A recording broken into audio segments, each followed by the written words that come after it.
I know the donuts are from Guru Donut. I have a problem, Matt. I have a problem. You know, I was help myself. thinking you were coming in today and I was like, God, I'm so excited to see Brandy and like hang out with her. And then I was thinking about that dumb Cheryl. Like, you're like using me to drive her to and from places. You're like the first person that gets their license in high school. And then you get invited to all the parties like, Brandy, what are you doing? And you're like, oh, that whole bit. Me? This week? What are you? Yes, Brandy, we're doing something. You know my name? You just have to, can you get Cheryl? Cheryl lives like 20 minutes. 20 minutes the opposite way from the dance. I don't know why that's so. It's like, I think everybody has gone through that where they had that friend who like got the license first and then they just instantly get invited everywhere. You become very popular very quickly. Oh my gosh. Cheers. Cheers. Okay, God so there is bless a gluten-free maple donut in there for you. And then I have a vegan maple bar because naturally this is where I'm at in life today. They had to cut it because they have a box shortage, in case you were wondering. An egg shortage and a box shortage. Who knew? God, okay, so that's not the one for you. That has gluten. The round one is yours. So I mean, like... Whatever. Sorry, Matt. I didn't want to kill fine. you. All I need is for you to get itchy in front of me. It would be so bad. Oh my gosh. You know what the problem is? My head, my nose and ears clog. So I sound like I have a cold. Like if I get really bad, my ears crack. Like I'm on an airplane. It's like you're going up in the sky. It's terrible. I saw that sourdough round that got sent to you. Oh my gosh. Yeah. That thing looked divine. Dude, my kids ripped through that. Like, did they you would really? Not believe. Yeah, it was so good. Well, you have three boys, so naturally. From the Sour Bee Bread Company, holler at them. Yeah, they're super cool. They ship all over the United States. So they have a dude in Florida who buys 6 loaves like every week. Cool. Yeah, and so they ship to him, and it's a little crew out of Meridian. Yeah. Stop it. Okay, now I got to check them out. They're the Sour Bee.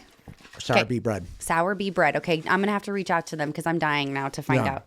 I'm going to shovel a piece of this. That is fantastic. Okay. Yeah, man. Guru Donut does a good job. Have they come to their senses and joined the Eagle Chamber of Commerce? Not yet, but our doors are always open. I love them. It's really Brandy. They're getting the milk without buying the cow. They gave you a donut. You came on the show. You're the Eagle Chamber of Commerce executive director. Like they're getting the milk for free. They do make a damn good donut, though. I'm just gonna. God, I know. It's sad because it's true.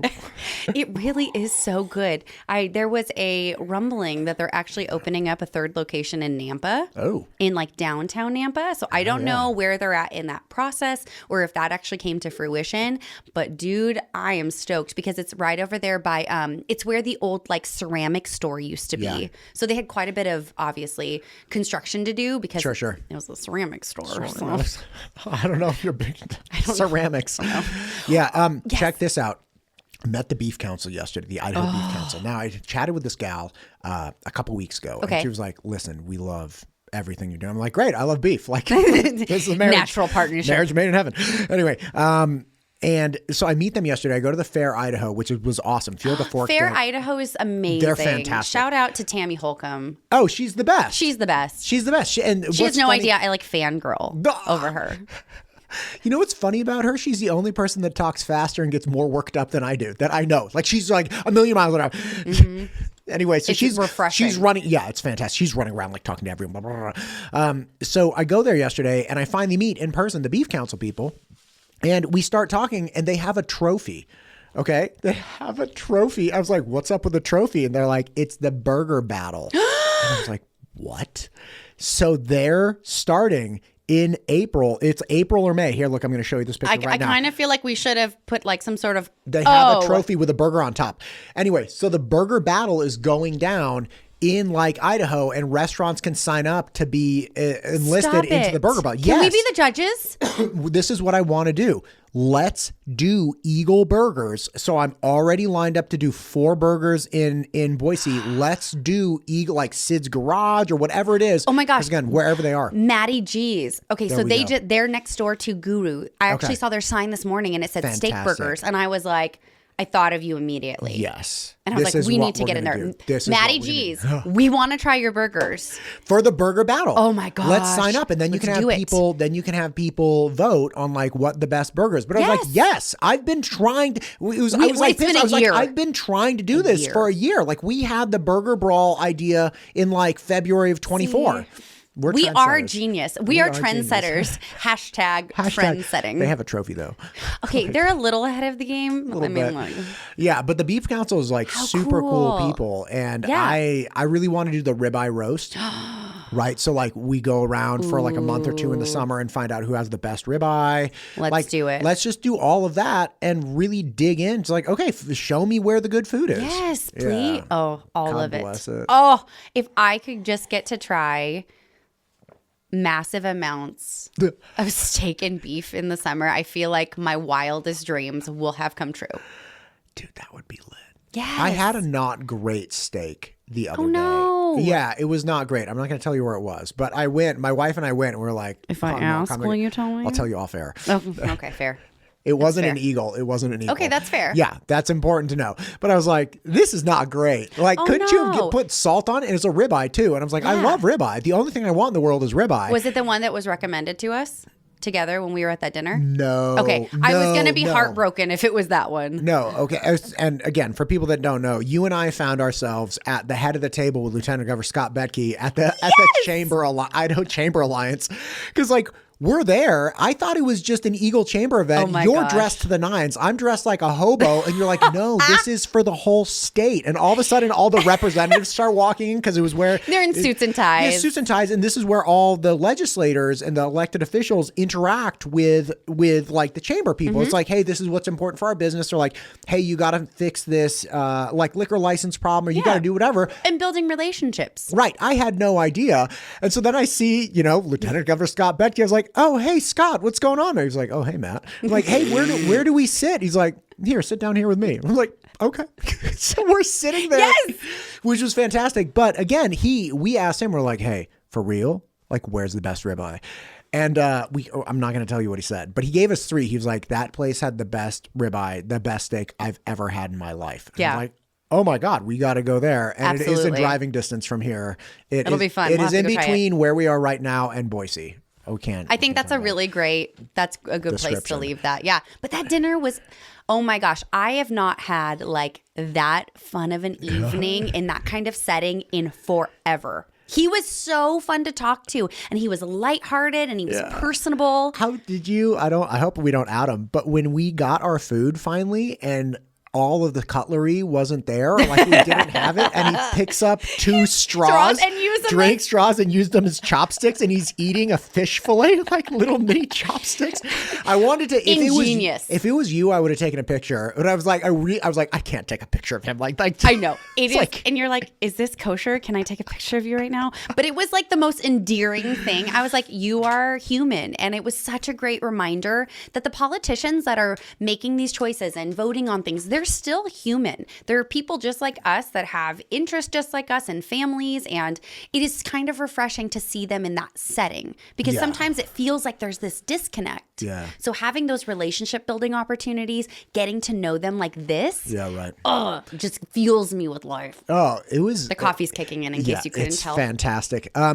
Interesting. When I was speaking with him when he came on the podcast originally, I can't remember if it was on air or off air, but I had asked him like, why politics? And it was like, if you're in cattle, you have to be in politics. Like, because so much of land use and ag and just all of these regulations and policies is like, if you're in cattle and you're not involved in politics, like you're not going to be in cattle for very long. And so he's not by his nature a politician, but his industry demands that somebody represents them. Like Absolutely. If a successful industry is like, you got to go to bat for us, man. Like, and he heeded the call.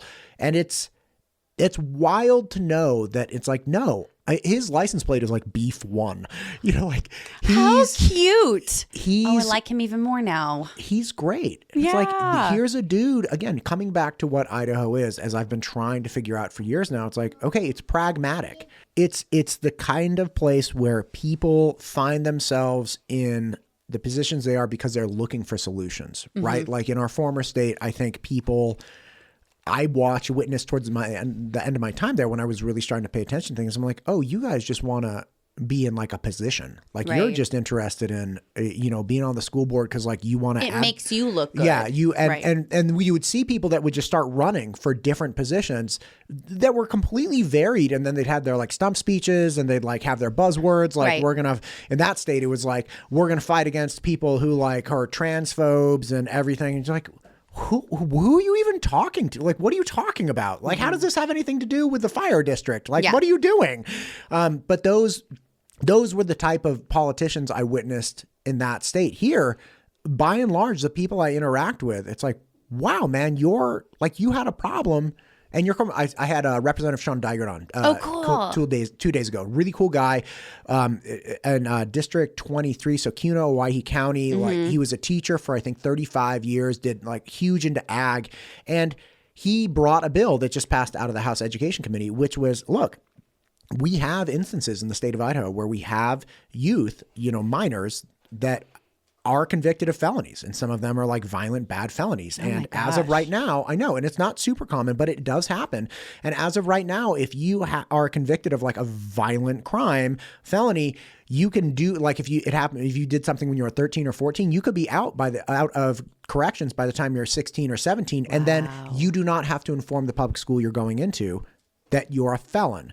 And so then you, Brandy, like 16-year-old Brandy, sitting next to whoever the person is that has a violent... out of juvenile detention. Right, for a felony, and was convicted of a violent sexual crime or something like that. Anyway, the point is, you have those problems. And he's like, listen, that's not right. We should increase transparency. We should let the school district, we should just require the school district gets informed. Whatever they do is up to them, and whatever services they offer. Like we have virtual schools, we have all kinds of things we should offer. Even offering mental health support yes. for these individuals to help them acclimate. Yes. Exactly. Yes, but... And the teachers need to know. Yes. My mom just had a student, actually, and a former student from last year, who just got convicted of murder.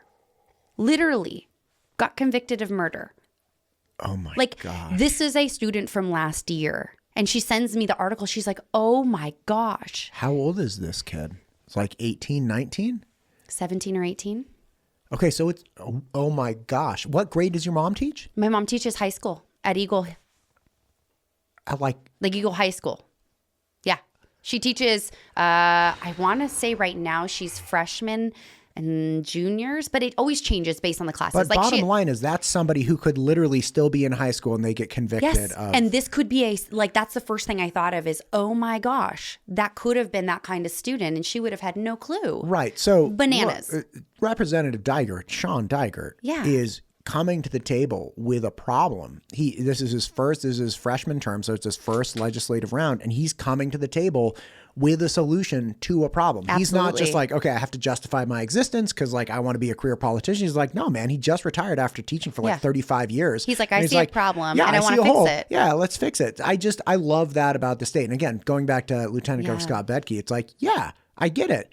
You're a dude who's trying to get on in the world, and here are these problems, and you get called to the forefront to address it because just by the nature of your engagement in the industry. Absolutely. Yeah, it's kind of cool. I feel like that's a culture thing here, though. We've talked about this over and over again, that we just kind of live in this beautiful little niche community of people that are super passionate about what they do. And it kind of reminds me, I think of, seeing board of directors in our former state. Like I worked for a credit union. We had a board of directors. And a lot of those people, it was to get their name on a plaque or be able to say, I'm on the board of this. Whereas right now, the chamber is run with a board of directors. That's exactly who I answer to.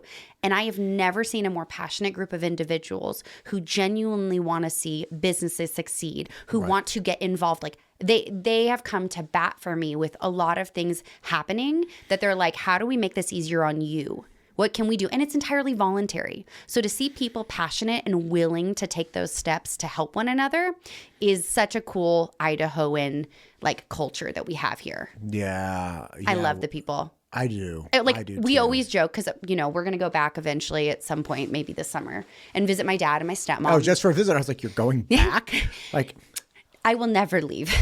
Matt, it's like I get to see the mountains in the morning with a little bit of snow on them. And I get to look and say, I live here. I get to live here. What a cool phrase to be able to say. Because there's many people that don't have this community that supports them in this manner, and they don't wake up with that kind of joy and gratitude. And we get to wake up with gratitude. So as much as everything could feel like an ish show at times, it is such a refreshing place to live, except for, oh my gosh, Walmart the other day when we had somebody try to almost abduct us. It was a whole thing.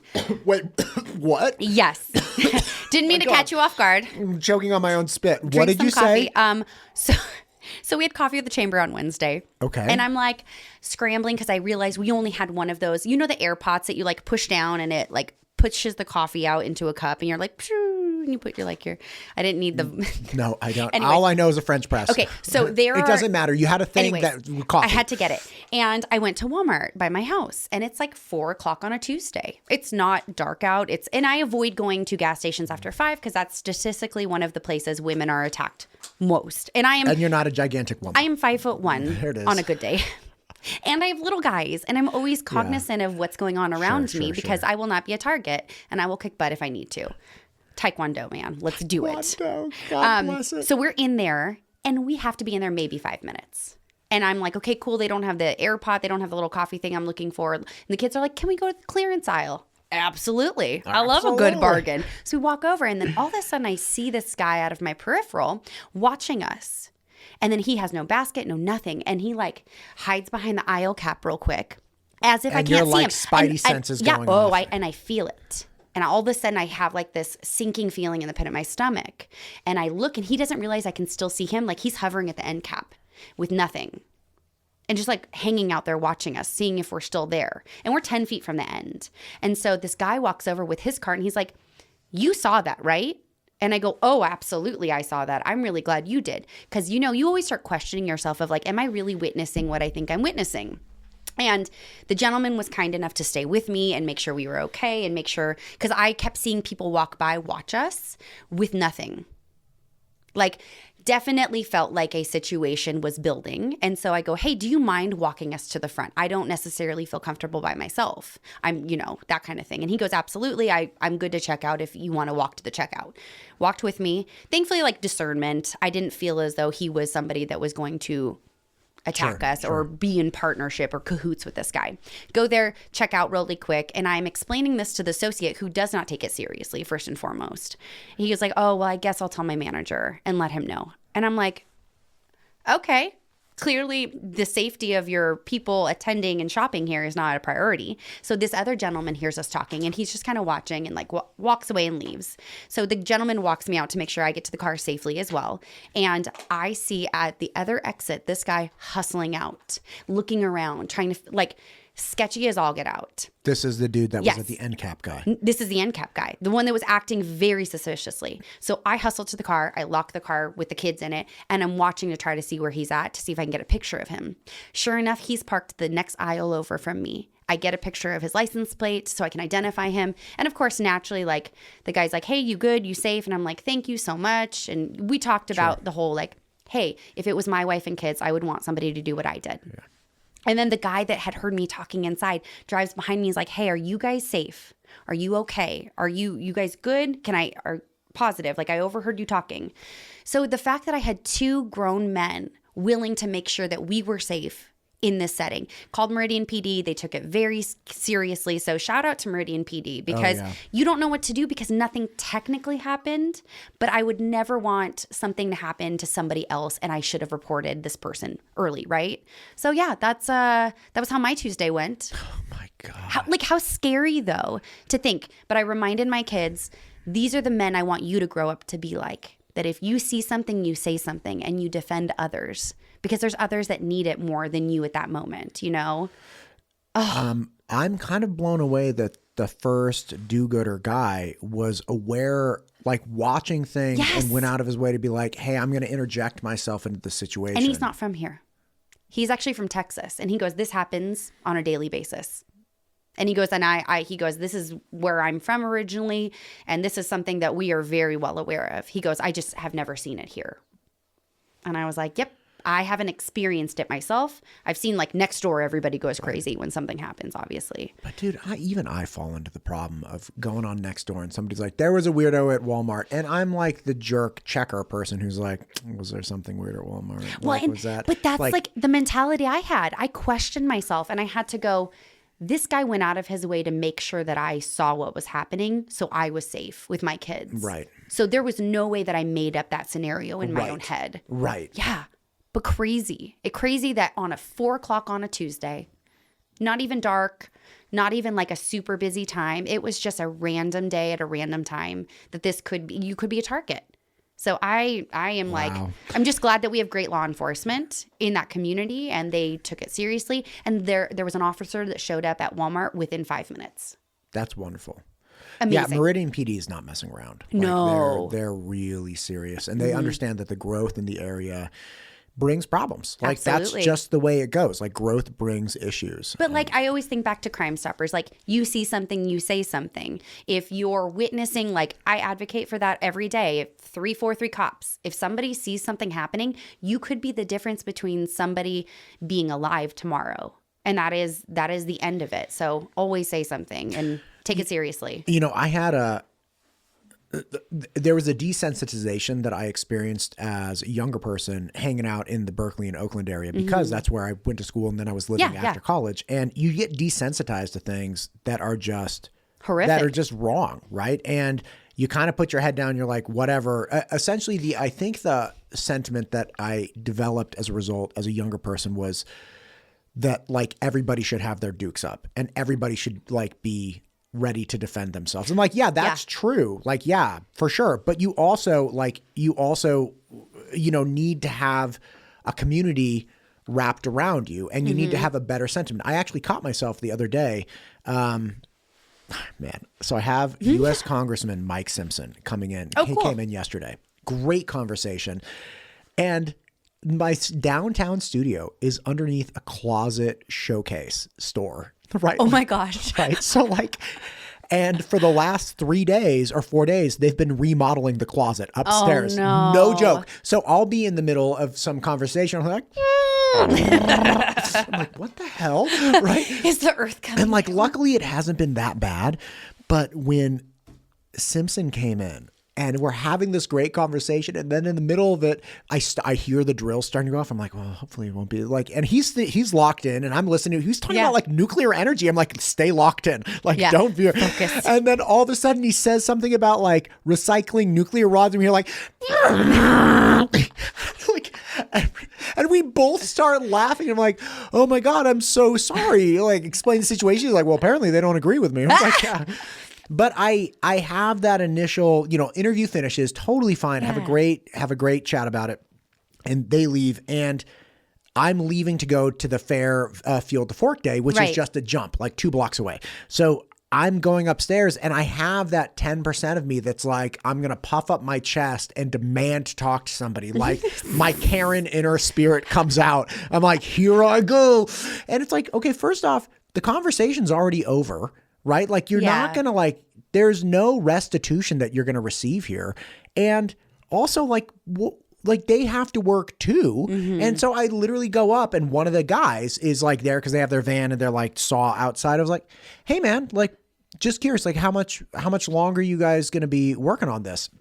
I didn't make my problem his problem. And he was like, oh, we're going to be done today. Like we might have to do one thing tomorrow morning. I was like, oh, awesome. And I started laughing. I was like, yeah, I was downstairs doing like an interview and your drill's going off. He's like, oh, I'm sorry. I'm like, oh, it's fine. But that's the kind of mentality that I think people need to acclimate to when they get here, which is like, if you have a problem, don't go nuclear. Don't go crazy, West Coast, like, I demand. It's like, just take a beat, take a deep breath, understand that everybody's trying to do the best they can. Yeah. And, my wife actually asked, is like, what are you going to do? Because I was like, oh my gosh, I just botched this. And I was like, serenity prayer. Like, just let it go. Yeah. Because like, I can't, the people upstairs are trying to make a living. And yeah, if it was like this for months, I'd have a huge problem. It's like this for like 3 days. Well, there's also like, it could have been a conversation of, if you found out it was going to go on for another week, of, hey guys, is there any way I have like, something? Can we schedule around this? Like, or like this window of this hour and a half, I really have something very important. Is there any way we could not do drilling above me in that time? Like I can do any other time. I'm good with it. But you can find that way to concede and find that happy medium. There was a post, and it was basically a picture of bumper to bumper traffic, which we are very familiar with what that looks like. And it was a reminder of, we don't know what everybody else is carrying today. And it had like a blurb on every car of IVF failed yesterday. Their brother was in a car accident 2 weeks ago and is still in the hospital. Their parent just had a heart attack. They were just let go from work. And all of these things that we so preemptively assume we are more important than, and our problems are bigger. You cut me off because you don't like me. Right. You must be offended by a bumper sticker I have. Instead of thinking they just got a call because their babysitter has to leave in 5 minutes and they're 20 minutes from home and their kid's going to be like, they're panicking. So giving each other grace and finding those moments where you get out of that mentality of I'm more important than everyone else is the mentality of, I feel like, 2025, outside of your statement for what your 2025 is. Yeah. Competent and excessively vengeful. I feel like it's the exact opposite of that. But I also feel like there's a way to assess a scenario and go in with grace. Yeah. And take in that moment of like, this doesn't have to be nuclear, for lack of a better term. Yeah. We don't have to implode everything. We can just have a conversation. You can just have a conversation, man. I was talking to somebody up in this gal came for the Fair Idaho Field and Fork. She does One Shot Charlie's. So One Shot Charlie's is like iconic bar restaurant up on Coeur d'Alene. Okay. Coeur d'Alene. And road trip. Yeah, dude, no joke. And we'll take all the family with us. It was really wild to hear her talking about. She's like, listen, I moved here like 15 years ago. She's Idaho gal, like moved all over Idaho. And she's like, I moved to Harrison, which is like has 85 houses. Okay. And it's this tiny little town, and One Shot Charlie's is their restaurant there that has like the only liquor license in the area. Right. This is how I got connected with this gal, because the state liquor license got modified last year. She's like, dude, if you promote more liquor licenses in resort towns, like the people wrap their entire business model around having one of the only liquor licenses, right? So she and I got connected, and we've stayed in contact, via Instagram. Anyway, so she comes in, and it was so cool listening to her, because she was like, my town has been destroyed by Airbnbs, by people from coastal states coming in. And they'll buy a house that's a vacation house, and then they'll pick up 2 other ones, and they'll Airbnb all of them. There are like fewer permanent residents here. Yep. There are, the number one place. She's like, people move in here and then instantly run for local office before they've even been here for a full season. They're like, you know what you need to do here? We need like a Trader Joe's and stuff. She's like, or you could go to the co-op that people fought for 20 years to get off the ground. Yeah. Like, can you take a beat? And she's going through all of these problems with the growth in her area. And probably one of the greatest compliments that I've ever received doing this is she told me, she's like, when I get mad at these people, I think about you. And I was like, what? She's like, I think about you trying to understand what's going on in the state. And I think about you trying to build bridges. And I remind myself, it's not a problem that people move from out of state, right? Mm-hmm. People move from out of state. People move from in the state. People move around. Right. The problem is the attitude people bring to it. Yep. And you have to take a beat and try to help them understand that, yes, it's fine that they're here, but can they please just take a minute to understand what the community is before they bring recommendations? And yes, share your gifts and share your thoughts and share your talents, but understand. She had this great old like parable. I don't know exactly what it is, but the Chesterton fence. Have you ever heard of this? No. Yeah. And she's like, Chesterton fence. I was like, what did you say? Talks really fast. And I guess it's the story goes, 2 guys walk into this big field, right? This big like cornfield. Mm-hmm. And there's a fence in the middle of the cornfield. And they're like, what the hell is this fence doing here? And the first guy was like, dude, we need to rip out this fence. It's in the middle of this cornfield. Like, this is ridiculous. And the second guy's like, hang on a sec. We can rip it out. But first, we need to find out who built it, why they built it this way, what problem they were trying to solve, and then determine if we have any utility for it, not, or like still or not. And then we can decide to leave it or rip it out. And her articulation of like, people have worked really hard to make Idaho this way. They've worked really hard. Absolutely. And they're not these like naive accidental actions that people think they are. And for people moving here, this was her request. It's like, can you just move here and take a minute? Like move here, come, enjoy it. God bless it. We're all American, but just take a minute. And there are certain aspects of people moving here that cannot be helped, like rising housing prices. And yeah, like we need more housing. We need to address that. And by me moving here or you moving here, like we exacerbated the problem. I get that. Right. And I'm sorry that that's the way it is. But we also don't have to make it worse. Like we don't have to like knock out the co-op that people have been working on. We don't have to like take whatever equity, and like destroy the long-term housing market by making all Airbnbs and then like get here and run for city council the next week to like fix everything that's wrong with the city. It's like, can you take a beat and just acclimate first, understand, ask way more questions than you give answers, listen to people, and then go forward. Then after a couple years, like, I may be able to add something of value in this way. What is that? Does everybody like this? Are we all, I just thought it was such a beautiful thing. She's like, yeah, like it's not bad that you move here. It's people that want to change things when they move here and they just don't slow down to realize that like, maybe we don't need to be changed. Maybe you're moving here because this is the way it was. You're moving here for a reason. Right. You're moving here because of all the things we did before you got here. Want some more coffee? Oh my gosh. Is that a question? Hand me your cup. I was watching Gilmore Girls the other night. I've never seen an episode of that. Oh, Matt, I feel like... There you go. I wouldn't say that I feel like you need to watch it, but I feel like... It's not a need? That's not a need, really? It's not a need necessarily. But understanding her obsession and her love for coffee will probably tell you a lot about me personally. Okay, isn't that maple on top just like divine? That's an incredible donut. Oh. I don't know if I can forgive Guru for leading you along and stop taking advantage of Brandy and the Idaho Chamber of Commerce. I don't know if I can forgive them. Stop but it. I'm going to take another bite. I'll tell you that much. In my defense, these are donuts provided by me because I appreciate you and I appreciate what we do. Wait, did you actually buy these donuts? Because I had to buy They get donuts. no credit. No. They get no credit. Stop. Guru Donut, you get no credit. I didn't ask. Closed mouth don't get fed, remember? Oh my God, I went in to get donuts because... There needs to be a picture of you up on the wall as like their employee of the month. Queen. You need to be the Donut queen of Eagle. Donut queen. The donut queen of Eagle. Come on. Oh my gosh. Like, let's get you a tiara and you just walk around with a big donut gem on the... Oh my gosh, that would be phenomenal. God bless it, man. But then that means I would have to like go around and do like the elbow, It's fine. wrist. It's as long as you have a bracelet that's a donut. Oh my gosh. Oh, let's go to gracious. customtiaras.com. I bet that's a website. Stop it. I bet probably that's a website, is. and if it's not, we just made it one. If not, we need to go and like pay for it. We'll go on like, what is it? What is that website that they have? GoDaddy or something that you can go reserve. Squarespace. Rogan does Squarespace. Look at us. Yeah, my ranch podcast is on Squarespace. Oh, how cool. I had to get ranchpodcast.org.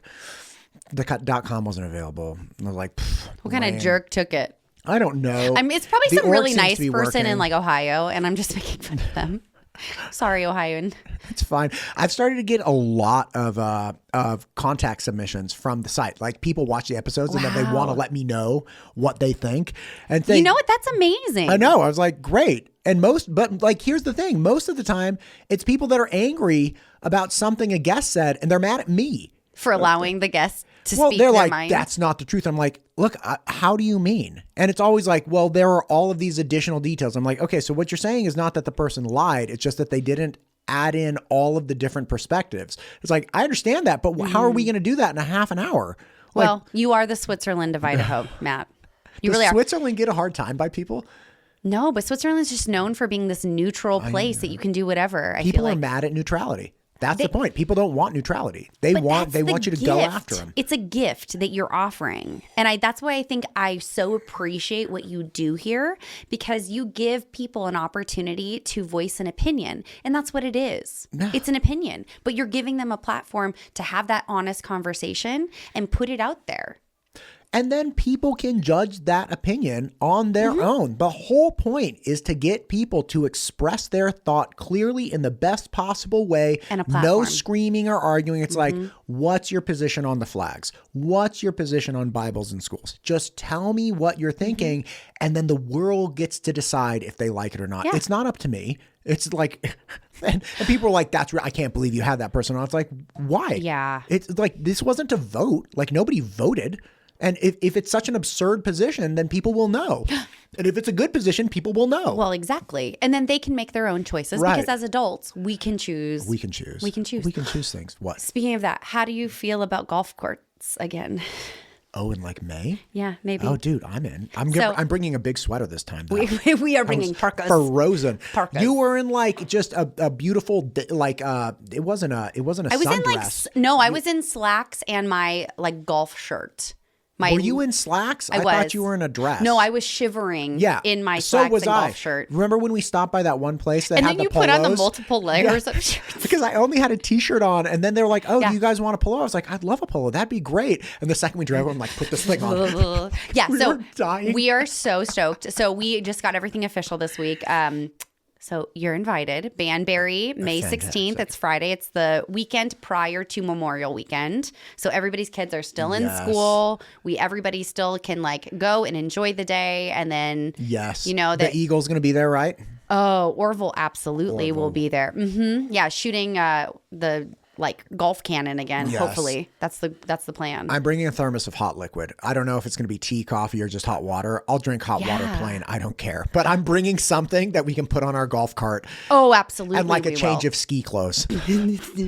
And then you'll have to bring out like a sun outfit for noon when it actually warms up for lunchtime. Wasn't it originally like in the 40s that day? Easily. It was one of those days where the temperature dropped like crazy. And I was like, oh my God. I was not prepared for that either. But no, this year will be awesome and it'll be great. Fantastic. And so May 16th, we're going to put it on the calendar. Yes. And we're going to have a bomb. We're going to have a bomb time. It's going to be so much fun. This is going to be great. It's going to be great. It's going to be great. Did I bring a tripod last year? I think I did because I was holding it out. You were holding it out. Yeah. I feel like this time we actually need to swing some golf clubs. Yes. Because I feel like that's the one part we missed out on this year. Yes. Last year. Oh, last year. Oh my gosh. We're not missing out on it this year. Yeah. And that was the day you hit 4,000 followers. That was the day. That was a big thing. That was monumental. That was crazy. And you're what, 22 now? Yeah, 22.3, something like that. It's good. My brain can't even like comprehend the insane amount of growth that this year has provided. I think that's what 2024 was like a year of growth. Yeah. Yeah, very much so. Yeah. And refining. I mean, 2024 we are a fine liqueur now. We're refined. I don't say fine. I said refined. Refined. Yeah, we are a refined liqueur. Refined. We're not there yet. But, like we're still in the barrel. But like the production that I do now is it would have been impossible then. Like I can do 6 episodes a day now, and it's like with the production and everything that I have to do on my own. It's like I had to find the system slowly. You're so popular. Oh my God, I don't think it's because you're cool. It's your fun. I mean, like you're a fun person to have a good conversation with, and you always do a really great job in facilitating with. Not activated questions is not the proper way of putting it, but you actually are listening and you give really good responses to what's being given to you. And you're a great listener is what you end up becoming and what you are. I appreciate that. Somebody asked me the other day about prep work and I was like, don't tell anyone I don't do prep work. Because one of the biggest problems with prep work is, in my mind, it kind of betrays. Like I know I don't have to do a lot of prep work because I talk to people all day long and I just ingest the information. So you can name a topic and I can probably talk for 20 minutes, like in detail about it. Just because this is what happens. Like I get lectured all day, every day on like all these varied issues. But what I also find is that if I have an idea of what the important thing is, then it's like this arrogance that it's like, okay, I know what's cool. And it's like, I always end up missing the actual cool thing that if I just shut up and got out of the way, the person would tell me the cool thing because they get warmed up and they get comfy. They're like, what's cool? I'm like, no, tell me. Like, here we go. Please. Yeah. So like I intentionally am just listening, waiting for it. I'm like, oh, here it comes. He's getting to like a cool thing. Like, oh my God, there's a nuclear system in Utah that put AI in control. Like that's what I found out 2 days ago. I'm like, wait, You mean they have the whole new, they're like, yeah, they took it like offline, put it in this little box and like it could detect. I was like, is that what we want to do? It was like, well, the AI committee's figuring it out. I was like, we have an AI committee in Idaho. They're like, yeah, because by the way, if you get hit by a driverless car or you're taking a driverless car taxi, right? You're in the back. Who's responsible for getting hit? Is it the car owner? Is it the passenger? Is it the person who programmed the car? Because you have to program morality into AI. For instance, yes. You're in the back of a car. Okay. Okay. You're taking a taxi ride. There's a semi in front of you. Okay. The semi slams on its brakes. And the car realizes like, okay, I'll hit my brakes, but I'm going to hit this car and probably kill my passenger, right? The semi in front of me. Or I can swerve out of the way, but I detect a person here on the sidewalk that I'm going to swerve into. Wow. Or I swerve to the left into oncoming traffic. So which one? Do I kill the person on the right by hitting them? Do I get a head on with the person on the left? Or do I sacrifice my passenger directly in front of me? And the AI, whoever programmed it, will have to be responsible for like what the decision is. Now with human beings, we make decisions split second and people are like, listen, you are either going to die or you swerved out of the way. Like, I don't think people get accused of manslaughter for saving their own lives, Right. but a car making that decision. So whose responsibility is it? Icky. Icky. I don't like that I don't at all. love that for us. I won't be getting in one of those. No, thank you. No. And just even imagine Wow. if you have to experience that from the back seat. Like you're there and all of a sudden the car swerves and runs somebody over. You're like, I will be in years of therapy. more years of therapy. In addition to the already needed. This is supplemental years. This is an addendum. Yeah. But like these are really cool things where It's amazing, like, but it's bananas that this even exists, that this is where we're at. I saw an AI get a bodysuit and it twinged to life. Like, I'm not joking. I will send you the video because it freaked me out. And I was like, we have movies about this. Yeah. This doesn't feel so good. It doesn't feel so. Feel like we've seen what this is going to do. Yeah. Yeah. But I mean, like, that's the cool thing where it's like, just get out of the way, let people go and actually enjoy the conversation. Absolutely. Which is great because, like, I just get to enjoy the conversation. But I feel like that also gives you an organic outlook on that person. If you already preemptively come in with a bunch of knowledge, you have preconceived notions. We all do because we're human. But when you go in like Coffee of the Chamber Wednesday, we sat there and having these conversations with business owners. Had I researched where all these people worked beforehand, I would already in my head have preconceived notions of what their business does, who they are, what their intention is, instead of actually actively listening and wanting to engage in a good, wholesome conversation. Yeah. Like an authentic conversation, Yes. person to person. Yeah. Absolutely. Yeah. What a weird thing, man. Oh my gosh. Yeah. I think that's the key, that people crave authenticity. And so like production and script is the opposite of authenticity. And so that's why it's like, no, I just show up. That's why we get along. I just show up with my, we still haven't done our episode with the frog and toad shirts. I know. We'll have to. Okay, we'll schedule it. Okay. It'll be great. Brandy, I got to zip in to hit some more let's do legislators. it. Thank you for coming in Thank you today. for having us. Thank you for the donut. Of course, I appreciate anytime. it. I want to thank Guru, but Stop. They're the bomb. They're awesome. Maddie, geez, we're coming after you. I want to try that burger. let's enter the burger battle with the Eagle version, where we go around Eagle. Let's find out where the burgers are, and we'll put a go poll do up. Yeah. Oh, yeah. So this is the other thing. Let's put a poll up about which burgers are best in Meridian, Star, and Eagle. Which burgers are best, where the burgers would be the top 4 people. Those are the places we'll go. It'll be great. It's going to be amazing. God bless America. Thanks for coming, Brandy. Thank you.